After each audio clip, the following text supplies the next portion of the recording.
All right, so now we're going to move on to some correlates of drug use. So what are correlates? These are variables that are statistically related to other variables, such as probably our variable of interest here, which would be drug use. Now, it's really important to realize that just because two behaviors happen at the same time or two conditions exist at the same time, it does not mean that one condition causes the other. So correlates are not causes. And a really classic example of this is the fact that neighborhoods with high rates of crime tend to have the highest number of churches. So if we think about why that might be, we might think that the crime rate is causing the churches. The people there live in dangerous circumstances and they're more likely to express their faith in a community setting. Or we might think that the churches are causing the crime. But the reality is that these two statistics are both correlated with high population density.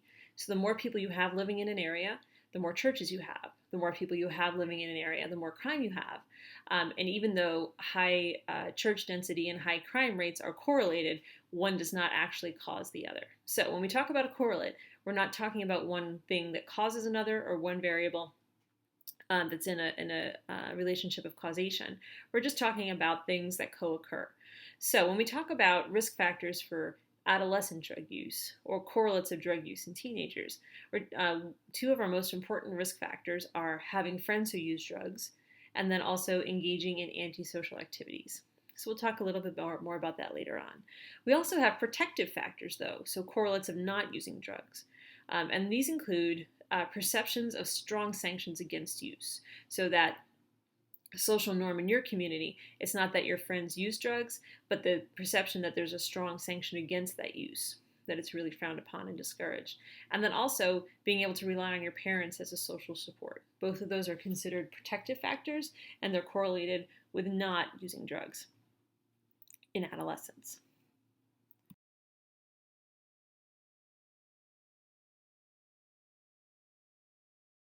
So some more correlates and expanding out beyond the adolescent population. Gender, we definitely see that men use more drugs than women. Race and ethnicity. And this is not a straightforward correspondence where we can just say that this particular racial or ethnic group is more likely to consume drugs than other people. These patterns actually vary very, very widely depending on which drug we're talking about. For instance, we know that whites are much more likely to consume alcohol than African Americans. So depending on the drug and the population, we may see different patterns. Level of education, like many other things, people who have with higher levels of education are less likely to be drug users. We use tobacco as our example here. People who graduate from college are less likely to smoke tobacco than people who've completed high school.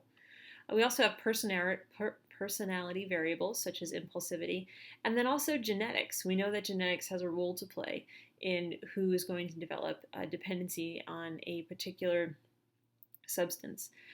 So we're not looking at a single gene when we talk about genetics. You do not have an addiction gene. And it's also not a guarantee or a destiny that you're definitely going to become dependent on a substance. It may be linked to the speed at which you become dependent. People may be genetically more susceptible to dependence, or it may be linked to the severity of your withdrawal symptoms if you stop using the drug.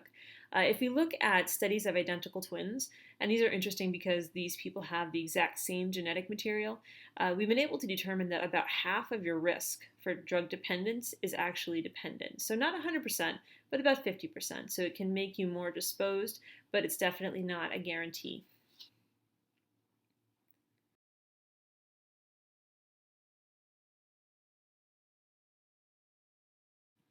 So we talked about correlates, or things that happen at the same time as drug use. Now we're going to talk about antecedents. So these are factors that occur before an event. And they're not necessarily causes either. They're kind of like correlates that occur before the drug use is noted. So when we talk about antecedents, we're talking mostly about behavioral factors that we've noted. This includes aggressiveness, conduct problems, poor school performance, attachment to a drug-using peer group, and then also parental and community norms that support that use of drugs. So when we start to think about why this might be happening, why aggressive kids might be more likely to become drug users, we think that these are signs of other personality factors or influences. Maybe an indicator of your future peer group, because we know that peer group has a strong role to play, and perhaps a stronger desire to alter reality. When we go back to the human history of drug use, that's what we keep coming back to. No matter what the society, no matter what the drug, people consume substances because of that basic desire to alter their reality. And if you think about the child that we're describing, a child with aggressive behaviors, a child with conduct problems, poor academic performance, these are probably students that are more likely to want to alter their reality than students who have a more positive or successful environment.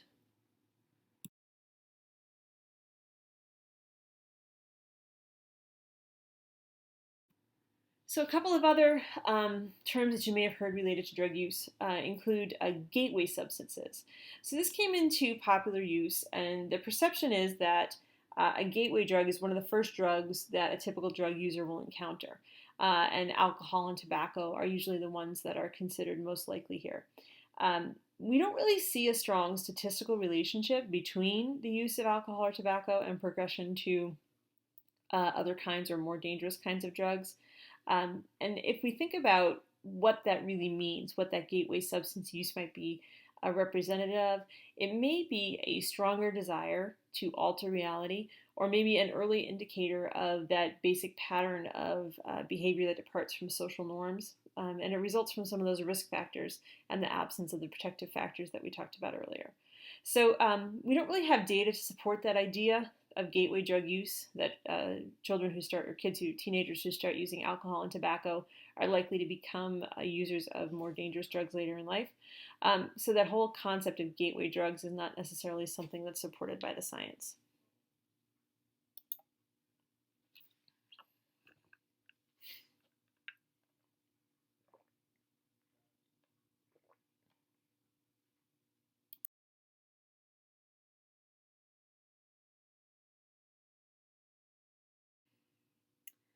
Okay, so finally, our last general topic that we'll cover in this lecture: motives for drug use.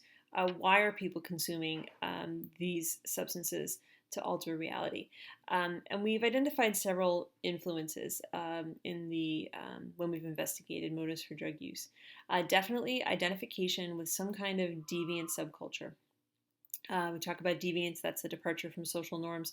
So, an identification with some kind of subculture that departs from social norms in your community, a trend toward rebelliousness, and then also reinforcing properties of the drugs. So, if you are interested in altering your reality because it's difficult for you to deal with, the drug makes it easier for you to deal with that reality. It's then reinforced that influence that was driving you towards drug use in the beginning.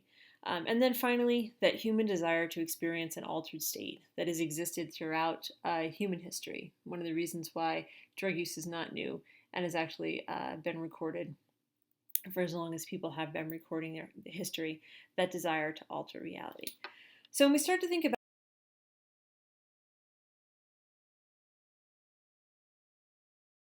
influences on drug use, those correlates, the antecedents, the risk factors, the protective factors, it can be useful to think about them in this kind of the format that's presented in this slide. So we have some of those individual factors like personality, genetics, your knowledge, attitudes, and beliefs, your biology, whether you have that genetic risk for drug dependence or not.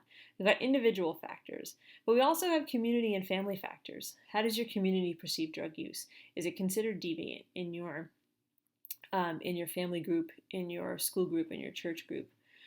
We've got the role of church and religious influences. We've got the influence of gangs. So lots of ways that the community and the family around you can influence your drug use as well. And then finally, societal. And we saw those trends in the Monitoring the Future and NISDA data. We saw a response to the permissiveness of the 70s, the just say no period in the 80s, those kinds of societal influences. The availability, the cost, the potential cost of laws and legal penalties, advertising, many different societal influences that can influence drug use as well. So that will wrap us up for today. Just to recap the information that we covered here in our lecture for Chapter 1, we talked about those general principles of drug use, and again, the goal here is to keep those top of mind so that you're able to apply those to all the drugs that we work with this semester. We talked about those important terms: misuse, abuse, and dependence, terms that will come up throughout the course of our semester. And then we talked a little bit about trends of use for various drugs, increases and decreases over the past couple of decades. And then finally, we discussed correlates and antecedents of drug use. Keep in mind that you should be checking in on Web Campus regularly, keeping track of those assignments that are due, and I'll look forward to talking with you for our next lecture.